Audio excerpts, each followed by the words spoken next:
पृथ्वी, जहाँ तक हम जानते हैं ब्रह्मांड में ये इकलौता ऐसा जगह है जहाँ जीवन बसता है। तो अनंत काल पहले ऐसी कौन सी परिस्थितियाँ रही होंगी जिसके चलते सिर्फ धरती पर ही जीवन आया। आज इंसान मार्स तक पहुंच चुका है। जल्द ही मार्स पर भी शहर बसाकर वहां भी रहने लायक परिस्थिति पैदा करने की कोशिश की जा रही है। ऐसे क्वार्टर्स जो मार्स पर ह्यूमन लाइफ को सपोर्ट करेंगे, उन्हें डिजाइन किया जा रहा है। एक बार तैयार हो जाने के बाद वहां ऑक्सीजन और पानी अपने आप बनेगा, लेकिन इन इंजीनियरिंग टेक्नोलॉजीज के होने के बावजूद ये कोई लॉन्ग टर्म सोल्यूशन नहीं है। अगर लंबे समय के लिए मार्स पर रहना है तो सिर्फ एक ही रास्ता है, टेराफॉर्मिंग द मार्स। टेराफॉर्मिंग एक ऐसी प्रक्रिया है जिससे वहां की पूरी पर्यावरण को ही बदलकर इंसानों की रहने लायक बना दिया जाएगा। साइंटिस्ट्स अभी ऐसे तरीकों पर रिसर्च कर रहे हैं जिससे हम एक दिन पूरे प्लैनेट को ही टेराफॉर्म कर पाएंगे। हमें वहाँ एक घने एटमॉस्फेयर की जरूरत पड़ेगी जो हमें सूरज से आने वाले रेडिएशन से बचा सके और वहाँ इतना टेम्परेचर हो जहाँ रहा जा सके, और फिर हमें पेड़ पौधे और ऑक्सीजन की भी जरूरत पड़ेगी। मार्स पर कई तरह के गैसेस वहाँ के पोल्स पर केंद्रित हैं, तो किसी तरह उन्हें मेल्ट करके वहाँ से एटमॉस्फेयर का निर्माण किया जा सकता है। कई साइंटिस्ट का ये मानना है कि अगर इंसान मार्स को रहने लायक बनाने जा रहा है तो क्या ऐसा हो सकता है कि हमारे धरती के साथ भी यही हुआ हो? क्या ये मुमकिन है कि करोड़ों साल पहले एडवांस्ड एक्स्ट्रा टेरेस्ट्रियल जीव धरती पर जीवन पनपने में मदद किए हो? धरती के डेवलपमेंट की हिस्ट्री को देखा जाए तो हर समय उसे वो मिला जो उसे एग्जैक्टली चाहिए था। जब हमें ऑक्सीजन चाहिए था तो धरती पर ऐसे बैक्टीरियाज आए जिन्होंने कार्बन डाइऑक्साइड और मीथेन से ऑक्सीजन बनाई। धरती पर जीवन के शुरुआत को लेके कई सारी थ्योरीज हैं, मगर असल में किस तरह जीवन की शुरुआत हुई ये कोई नहीं जानता। ये अभी भी एक रहस्य बना हुआ है। इतिहास के पन्नों पर कई ऐसे रहस्य हैं जिनका जवाब ढूंढने पर सिर्फ एक ही जवाब मिलता है।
चार 4000 साल पहले मेसोपोटामिया, वहां स्थित एक महान साम्राज्य द सिटी ऑफ बेबीलोन, 6वीं और 7वीं शताब्दी BCE में ऐसा माना जाता था कि ये दुनिया का सबसे बड़ा साम्राज्य है।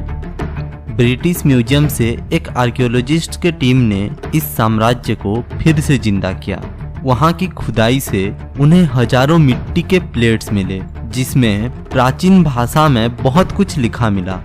आर्कियोलॉजिस्ट का मानना था कि ये बेबीलोन के पुराने आध्यात्मिक गुरुओं का ज्ञान है।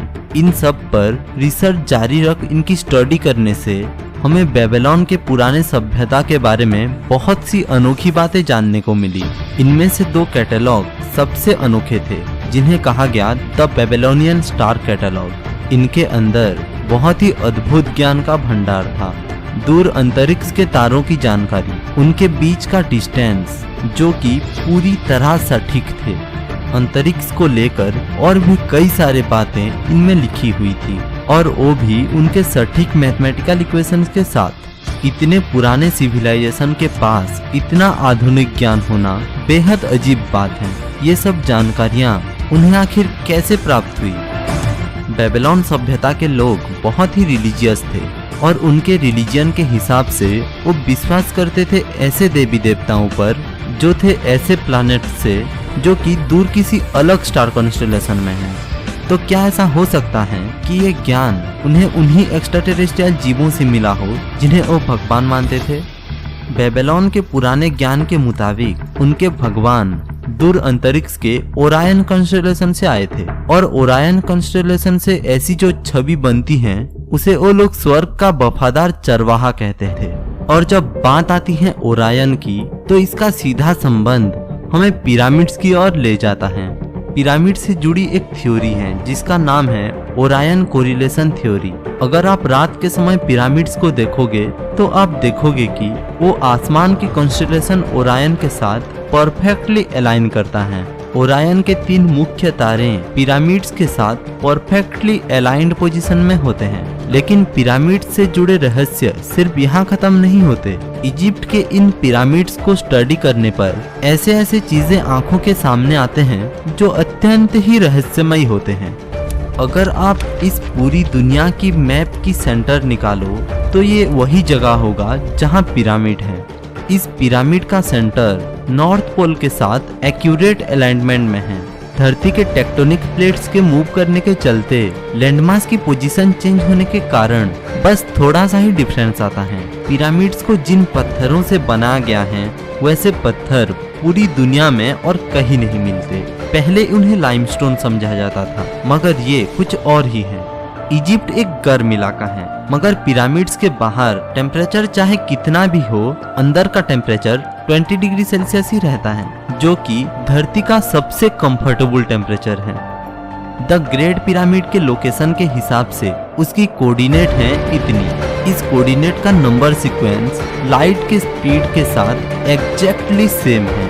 इतने सारे चीजों को कोइंसिडेंस का नाम देना मूर्खता होगी। इतने परफेक्ट कैलकुलेशंस के साथ किसी भी स्ट्रक्चर को बिल्ड करना बिना एरियल व्यू के यानी कि बिना ऊपर से देखे बिल्कुल भी मुमकिन नहीं है। तब तो धरती के लोगों को ये भी नहीं पता था कि धरती गोल है। वो समझते थे कि धरती फ्लैट है, ऐसा हमारी हिस्ट्री कहती है। यहाँ बात हो रही है 4000 साल पहले की। इन सब के पीछे किसी इंटेलिजेंट प्राणियों का हाथ है जिनको इस दुनिया के बारे में इतना नॉलेज था जितना हमें आज भी नहीं है।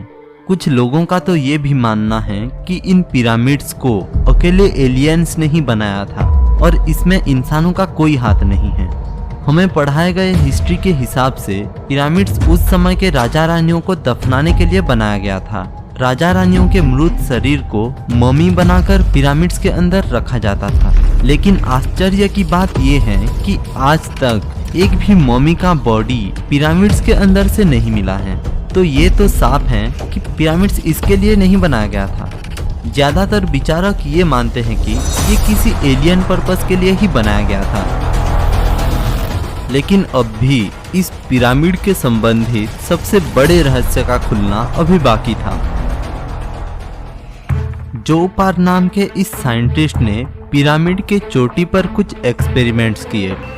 अपने खुद के डिजाइन इक्विपमेंट से उन्होंने पिरामिड्स की इलेक्ट्रिक, मैग्नेटिक और रेडियोएक्टिव प्रॉपर्टीज को मेजर किया। जो का मानना था कि पिरामिड्स के चारों तरफ एक अनोखी सी एनर्जी फील्ड रहती है, मगर ये ज्यादातर लोगों के नजर में नहीं आई क्योंकि इसका एनर्जी फील्ड बहुत ही ज्यादा वीक है।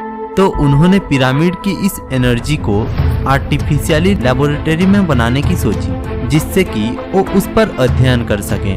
सिर्फ जो पार ही नहीं, कई लोग ऐसे हैं जो मानते हैं कि पिरामिड्स के पास कुछ अद्भुत शक्तियां हैं जिन्हें समझना काफी मुश्किल है। जब भी कोई पिरामिड्स के चोटी पर जाता है तो उसे एक अजीब सा इलेक्ट्रोमैग्नेटिक वाइब्रेशन महसूस होता है। जो पार ने खुद के बनाए हुए एक पिरामिड मॉडल को सेंट्रीफ्यूज डिवाइस के थ्रू अल्टरनेटिंग मैग्नेटिक फील्ड के अंदर स्पिन करवाई। सेंट्रीफ्यूज डिवाइस का काम होता है कि वो अपने अंदर रखे चीजों को सेंट्रीफ्यूगल फोर्स एक्सपीरियंस करवाता है। इस एक्सपेरिमेंट के कुछ ऐसे परिणाम निकले जिसे देख सभी साइंटिस्ट्स एकदम दंग रह गए। उन्होंने देखा कि जब पिरामिड के मॉडल को इस प्रक्रिया में घुमाया जाता था तब उसके चारों तरफ एक रहस्यमय एनर्जी फील्ड क्रिएट हो जाता था जिसे उन्होंने नाम दिया द एनर्जी ऑर्ब। एनर्जी ऑर्ब यानी कि इस स्पेरिकल एनर्जी फील्ड के पास बहुत ही अद्भुत शक्तियां थी। वो सभी तरह के इलेक्ट्रोमैग्नेटिक रेडिएशंस, यहाँ तक कि गामा रेस तक को भी रोक सकती थी। साइंस के पूरे इतिहास में साइंटिस्ट्स ने ऐसा कोई एनर्जी फील्ड नहीं देखा था जो ये कर सके। और फिर इस एक्सपेरिमेंट को आगे बढ़ाते वक्त और भी रहस्यमय घटना सामने आई। उस रहस्यमय एनर्जी फील्ड के अंदर उस मॉडल पिरामिड का वेट रहस्यमय तरीके से घटने लगा और फिर धीरे धीरे वो पूरी तरह वेटलेस हो गया। किसी को नहीं पता था कि ये क्यों और कैसे हो रहा है। वेटलेस होने के बाद वो मॉडल पिरामिड एक स्पेसिफिक डायरेक्शन में मूव करने लगी। ऐसा लग रहा था कि उस चारों तरफ बनी एनर्जी फील्ड से उसे एनर्जी मिल रहा हो। और जब उसके मूवमेंट के डायरेक्शन को मेजर किया गया तो वो था ओरायन बेल्ट कॉन्स्टेलेशन की तरफ। वेटलेस होने से उस पर ग्रेविटी का कोई असर नहीं था और वो ओरायन की तरफ मूव करने लगी थी। कई साइंटिस्ट्स को इस एक्सपेरिमेंट के रिजल्ट्स पर यकीन ही नहीं हुआ, जबकि जो पार का मानना था कि आखिर में वो मॉडल पिरामिड हाइपर स्पेस में चली गई थी।